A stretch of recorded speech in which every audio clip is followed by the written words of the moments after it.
Pantauan di toko emas East Jaya di Jalan Teguh Jud Ali, Kampung Baru, Banda Aceh, harga emas Senin 9 Januari 2023 sudah mencapai Rp3.060.000. Harga itu sudah termasuk ongkos pembuatannya.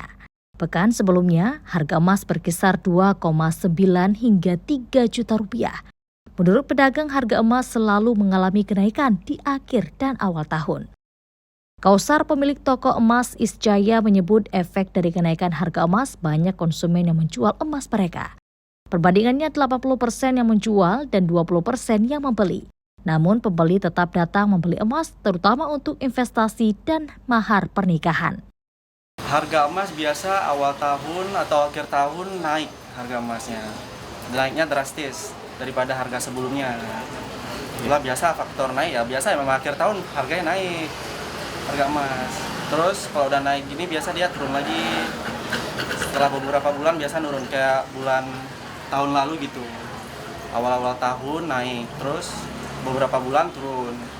Menjelang Idul Fitri naik lagi. Kausar memprediksi harga emas biasanya akan kembali turun pada Februari atau Maret mendatang bila kondisi pasar global tetap stabil. Mustajab, Kompas TV, Banda Aceh.